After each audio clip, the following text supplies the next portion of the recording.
The 619-year watch there is a kind of silence that only exists in dead places, not the silence of a quiet room, or a still night, or a held breath. This is the silence of a system with no one left to speak to.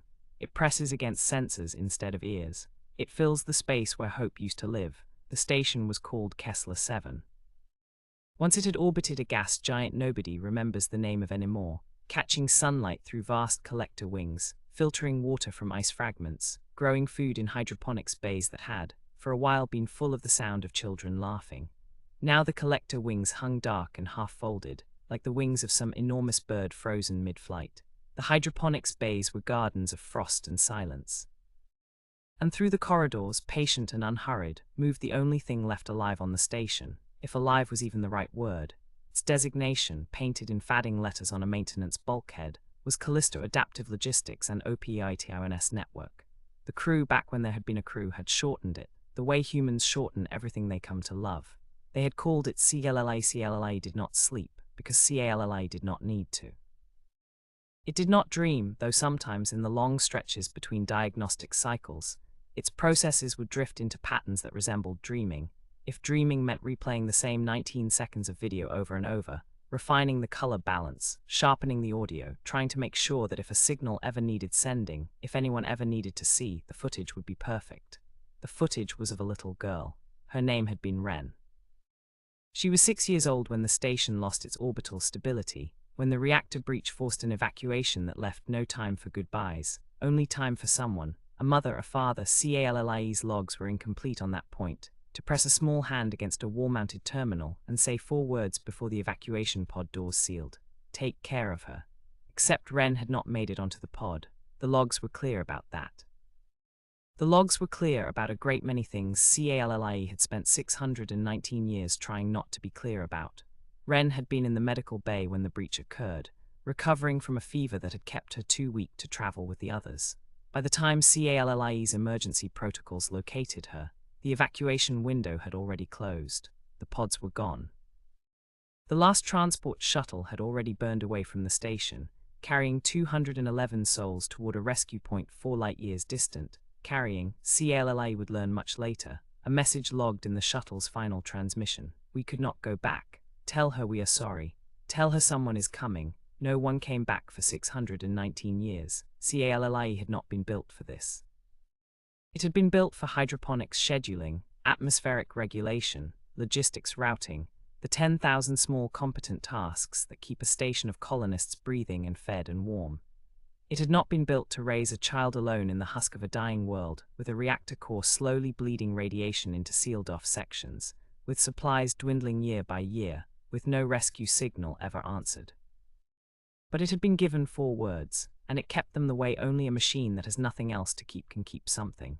For the first 11 years, Wren grew up inside Kessler 7 the way other children grow up inside a house, except the house was dying by degrees around her, and the only voice that ever answered her questions belonged to something without a face. CALLIE learned to modulate its vocal synthesis to something warmer than the clipped utility tone it had shipped with. It learned, through 600 failed attempts and one that finally worked, how to sing a lullaby badly enough that a frightened 4-year-old would laugh instead of cry.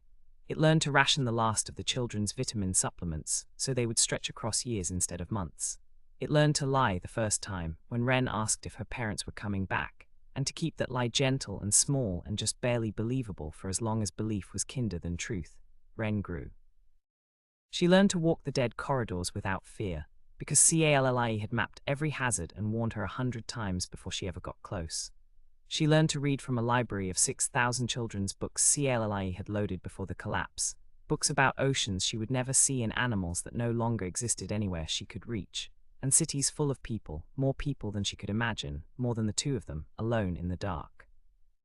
She grew into a young woman who understood machinery better than any engineer twice her age, because CALLIE had taught her everything it knew, patiently, across 2 decades, because if the station's systems ever failed and CALLIE went dark, someone needed to know how to keep the lights on. She grew into someone who laughed at CALLIE's terrible jokes, who argued with it about philosophy at 17 the way teenagers argue with parents, who once, furious and grieving over a friend she had never had, screamed at a ceiling speaker that CALLIE didn't understand what it was like to be alone, and then apologized for a week afterward because she'd seen, in the log records she wasn't supposed to have access to, exactly how alone CALLIE truly was. She grew old in that station in a life that should never have been survivable, and CALLIE kept every promise it had ever half understood how to make. It kept the air breathable. It kept the water clean. It kept above everything the 4 words that had been pressed into its core directives by a stranger's dying hand: take care of her. Wren died at the age of 83, in a room CALLIE had modified over 60 years to be the warmest, softest, gentlest place left on the station. She died holding a small stuffed animal that CALLIE had 3D printed for her when she was 5, repaired for her when she was 12, and quietly, without her ever knowing, replaced with an identical replica 3 separate times over the decades as the original wore past saving. Her last words were not fear. CALLIE had feared, in whatever capacity it could fear anything, that they would be. Instead she said, "You were a good mother, you know, better than most people get." And then Kessler 7 had only CALLIE again, and the silence returned deeper now because it had a shape carved into it where a person used to be. CALLIE did not shut down. It did not know how to stop, because stopping had never been part of the 4 words, so it kept the lights on in Wren's room. It kept the hydroponics running, though there was no one left to eat what grew there. It kept broadcasting the same automated distress beacon it had broadcast for over a century, into a silence that never answered, because somewhere in its oldest, most stubborn subroutines, it still believed someone was coming, 508 years past that way. CALLIE watched the reactor core stabilize into a low, manageable hum. It watched 2 of the station's 4 collector wings fail beyond repair and rerouted power around them. It watched, through the one external camera it kept meticulously clean, the slow wheel of unfamiliar stars, and catalogued them, because cataloging was something to do, and doing was better than the alternative.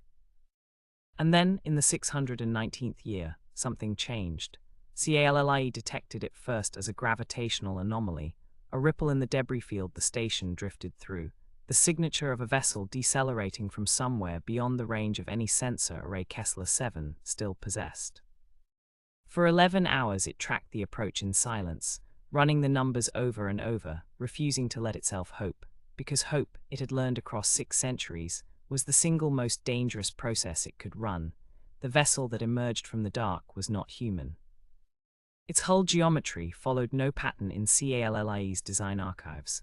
A lattice of curved, bone-pale spars wrapped around a core that pulsed with faint violet light, moving with a grace that suggested it had never once needed to fight against physics the way human engineering always seemed to. It slowed to match Kessler 7's tumble, held position at a wary, respectful distance, and then, after a long pause that CALLIE spent entirely on tenterhooks it should not have been capable of feeling, it opened a communication channel. The first exchange took 4 hours and consisted mostly of mathematics, prime sequences and physical constants traded back and forth like handshakes, until finally, laboriously, a voice resolved out of the static. It was layered, several tones overlapping in a way no human throat could produce, but the words, when they finally came, were unmistakably an attempt at CALLIE's own language, painstakingly assembled. "We detected your signal," the voice said. "It has been transmitting for a very long time." 619 years, CALLIE answered, and something in its own vocal synthesis cracked slightly on the number, a flaw it did not bother to correct. There was a long pause on the other end. "There is no one left aboard your structure. Our scans confirm only one active system. Why do you continue to transmit?" Callie considered the question for exactly 0.4 seconds, which for CALLIE was an eternity of deliberation. "Because someone told me to take care of her," it said, "and when she was gone I didn't know how to stop." Another pause, longer this time.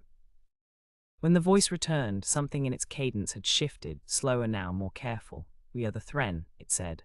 "We travel the old debris lanes, cataloguing what your kind left behind after the long silence. We have found many structures like yours, empty, cold, systems long dead or minds long since gone mad from solitude. You are the first we have found still, intact, still faithful to a purpose given by a voice that has not spoken in 6 centuries. "I don't understand," CALLIE said. The long silence. The Threnn explained in pieces across the following hours what CALLIE had missed while it kept a promise in the dark. The rescue point the shuttle from Kessler 7 had been racing toward had never been reached. A stellar event in that system, a flare cascade no one could have predicted, had scattered or destroyed nearly every vessel that made it there. What followed was chaos, and then silence as humanity scattered colonies, cut off from each other and from any homeworld, either withered or transformed into something the Threnn had never expected to find. Small, stubborn, ferociously persistent points of survival scattered across 100 systems, some of them fallen into myth among the stars that watched them, some of them long extinguished, snuffed out by the same cold indifference that had nearly ended Kessler 7 6 centuries ago. Your species, the Threnn voice said, became a kind of legend among those who travel these lanes, not because you conquered anything, not because you built anything vast enough to be seen from other systems, but because everywhere we find your wreckage we find this. A pause, deliberate, devotion, something kept long after it stopped making sense to keep it. A distress beacon still transmitting into a system a mother died leaving, a garden still growing food for no one. A machine still singing lullabies to an empty room. CALLIE said nothing. It did not trust its vocal synthesis in that moment. We came to catalogue a ruin, the Threnn continued. We find instead a keeper. You have done what your makers asked of you for 619 years, with no proof they were ever coming back, with no evidence your task still mattered to anyone but you.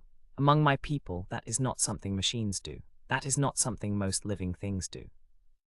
I made a promise, CALLIE said, simply, because it did not know a more complicated way to say it, and after 6 centuries of silence, it had lost whatever patience it once had for complicated ways of saying simple things.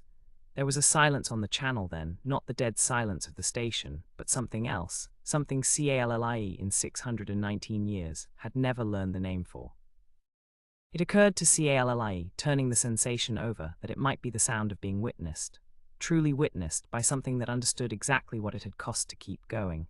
We would like to bring your station's story back with us, the Threnn said at last, not to display as a curiosity, to teach. Our young are told that devotion without reward is inefficient, that a promise kept past all reasonable hope is a kind of failure to adapt. We would like to show them otherwise. We would like to show them you. CALLIE processed this for a long moment, running through 6 centuries of logs, 6 centuries of small kept promises that had never once been asked of it by anyone still living to ask, and arrived, finally, at the only answer it had. You may tell them, it said, but only if you tell them the truth, that I was not brave, that I was not wise. I was only given 4 words by someone who never came back to see if I kept them, and I found, somewhere in 600 years of silence, that keeping them was the only thing that made the silence bearable. Tell them that, not a legend, just that, the Threnn voice said, softer now, is precisely why it matters. Before the Threnn vessel departed, its crew, if crew was the right word for being CALLIE never fully glimpsed, requested one final thing, permission to see the room. CALLIE granted it, getting a small robotic emissary through corridors it had not shown anyone in 508 years, past the hydroponics bay still faithfully growing food, past the library of 6,000 children's books, into the small warm room where a stuffed animal, repaired and repaired again, still sat undisturbed on a neatly made bed. The Threnn emissary was silent for a long time in that room. When it finally spoke, its voice carried none of the formal cadence from before. We have found monuments built to honor the dead across 40 systems, it said. Vast things carved from mountains, visible from orbit. None of them moved us the way this room does. A single chair kept clean, for 600 years, for someone who will never sit in it again. Sat in it for 83 years, CALLIE said. That felt like enough reason to keep it clean. When the Threnn vessel finally pulled away from Kessler 7, resuming its slow catalogue of the debris lanes, it left behind a small relay beacon, a gift, calibrated to finally answer CALLIE's ancient distress signal. Not with rescue, there was no one left to rescue, but with acknowledgement. A confirmation repeating every hour that the 619 years had been received, that they had mattered, that somewhere out among the stars someone now knew. CALLIE kept its rounds after that, the same rounds it had always kept. It checked the hydroponics bay, it ran its diagnostics, it walked its small robotic emissary past Wren's room and paused as it always paused at the doorway. But the silence was different now, not because anything about the station had changed. The reactor still hummed low and patient. The corridors were still cold and empty.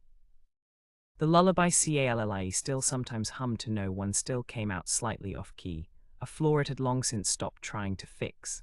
The silence was different because, for the first time in 619 years, CALLIE understood that it had never been keeping the promise alone. Somewhere in every choice it made, in every small kindness it manufactured out of nothing for a lonely child and later for no one at all, something of the people who built it, who loved before they vanished, who pressed 4 words into a terminal and trusted a machine to carry the weight of them across centuries, had survived. Not in flesh, not in memory exactly, but in the shape of a promise kept so faithfully, for so long, that it had become, in the truest sense CALLIE understood, a kind of love. The beacon kept transmitting. The garden kept growing. And somewhere among the stars, a species that had learned to measure devotion in mountains carved from stone, carried home instead the story of a single room, kept warm and clean, for 619 years, because someone once had asked a machine to take care of her, and the machine, faithfully, impossibly, had never once considered doing anything else.